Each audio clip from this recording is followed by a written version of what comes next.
Class 9 তোমাদের আমি মোটামুটি আকাশে 7টি তারা, আবহমান, নব নব সৃষ্টি, চিঠি পড়িয়ে দিয়েছি।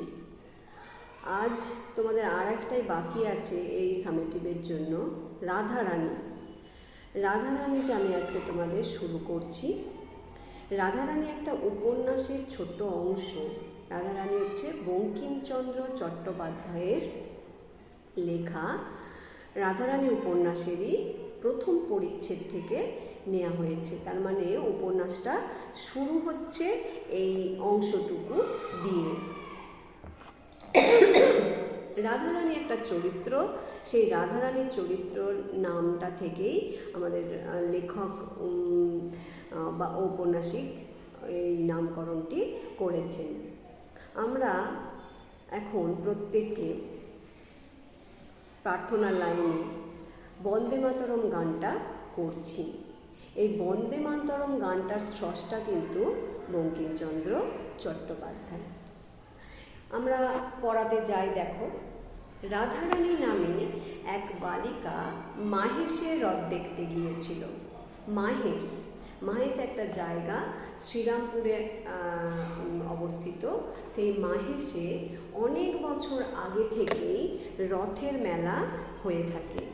অনেক পুরানো মেলা, বুঝতেই পারছো বঙ্কিমচন্দ্র চট্টোপাধ্যায় যে সময় লিখেছেন সেটা অনেক আগেরই। সেই সময় রথের মেলা বসত মাহেশে। বালিকার বয়স 11 পরিপূর্ণ হয় নাই। 11 মানে আমরা পূরণবাচকেই পড়লাম। 11 মানে হচ্ছে সংখ্যাবাচকে 11। তার মানে সে 11ই পড়েছে, 11 এখনো কমপ্লিট হয়নি।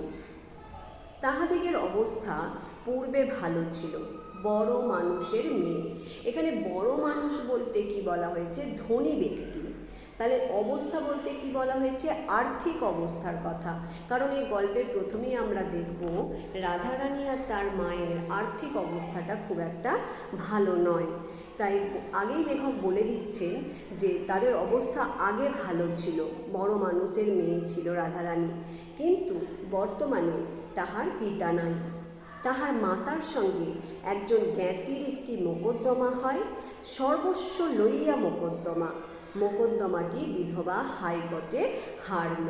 তাহলে বলছে কি, আগে তারা বড় লোক ছিল এবং হচ্ছে যে কিন্তু বর্তমানে তার বাবা মারা গেছে এবং মায়ের সঙ্গে জ্ঞাতিদের যা হয়, বাবা মারা গেছে, মা একা মেয়ে মানুষ, তখনকার দিনটাই তো অন্যরকম ছিল, কেড়ে নেবো লুটে নেবো, প্রত্যেকটা সময়েই মানুষের চিন্তাভাবনাটা এরকমই থাকে। তার জ্ঞাতিরা কী করেছে, তার মায়ের সঙ্গে জানছে যে দুর্বল স্ত্রীলোক, তো তার মায়ের নামে মামলা করেছে। মামলা করে সমস্ত সম্পত্তি কী হয়ে গেছে? বিধবা হাইকোর্টে হেরে গেছে। সে হারবা মাত্র ডিক্রিদার জ্ঞাতি ডিক্রি জারি করিয়া ভদ্রাসন হইতে উহাদিগকে বাহির করিয়া দিল। একটু সাধু ভাষা পাবো আমরা, এই সাধু ভাষাতেই লেখা হয়েছে, লেখক সাধু ভাষাতেই লিখেছে।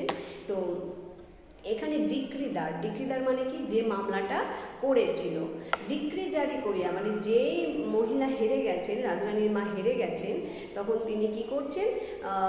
জ্ঞাতি কি করছে? যে তার সমস্ত সম্পত্তি নিয়ে নিচ্ছে। নিয়ে ভদ্রাসন মানে হচ্ছে তাদের বাড়ি, বসত বাড়ি, সেই বসত বাড়ি থেকেও তাদেরকে বার করে দিচ্ছে। প্রায় 10 লক্ষ টাকার সম্পত্তি ডিক্রিদার সকলই লইল। তাহলে রাধারানীর বাবা মারা যাবার পর রাধারানীদের সম্পত্তি কিন্তু 10 লক্ষ টাকার সম্পত্তি ছিল। সেই সব সম্পত্তি কে নিয়ে নিল? ওই জ্ঞাতি নিয়ে নিল। খরচা ও ওয়াসিলাত দিতে নগদ যাহা ছিল তাহাও গেল। তাহলে এই যে কোর্ট কাছারি মামলা মোকদ্দমা, এতে তো খরচা কম হয় না? তো এই খরচা টর্চা মেটাতে গিয়ে রাধারানীর মায়ের কাছে যা যা নগদ টাকা পয়সা ছিল তাও গেল।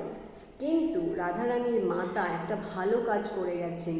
কি দেখো, বলছে তার যা কিছু অলংকার ছিল অলংকারাদি বিক্রয় করিয়া প্রিভি কাউন্সিলে একটি আপিল করিল। প্রিভি কাউন্সিল মানে কি? হাইকোর্টের ওপরে যেটা থাকে সেখানে আপিল করে রাখলো। হাইকোর্টে হেরেছে তো কি হয়েছে? সুপ্রিম কোর্টে তিনি আপিল করেছেন যে যা যা বলবার যা যা করবার করে রেখেছেন।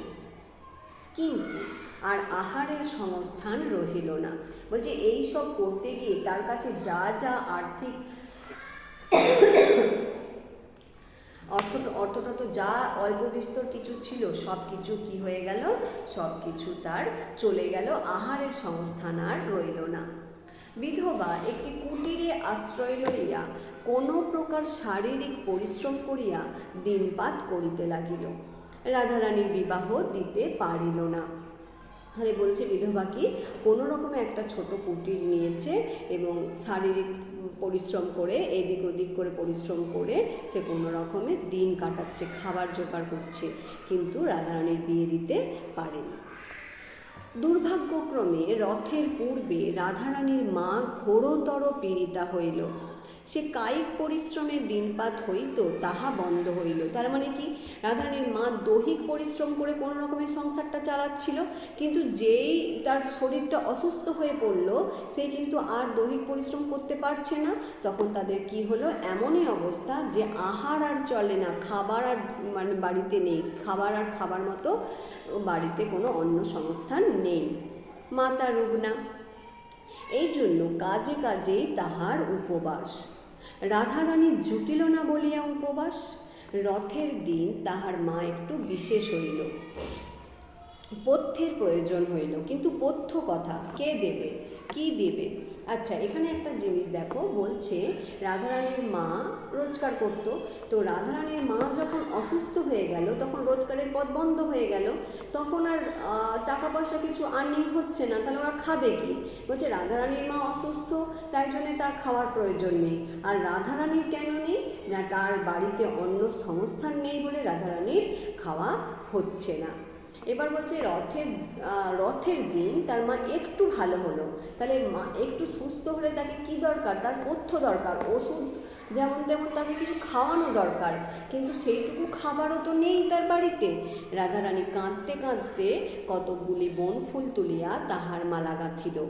মনে করিল যে এই মালা রথের হাটে বিক্রয় করিয়া দু একটা পয়সা পাইব, তাহাতেই মার পথ্য হইবে। একটা বড়লোক বাড়ির মেয়ে, তাকে কত জীবনের কষ্ট সহ্য করতে হচ্ছে দেখো।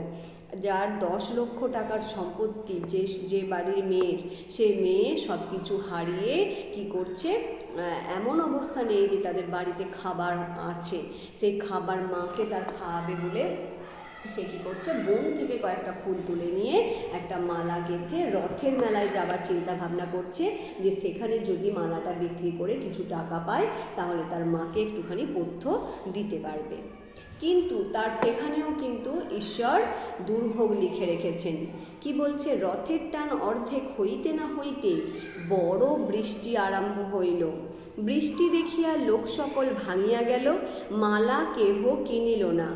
রাধারানী মনে করিল যে আমি একটু না হয় ভিজিলাম, বৃষ্টি থামিলেই আবার লোক জমিবে, কিন্তু বৃষ্টি আর থামিল না, লোক আর জমিল না।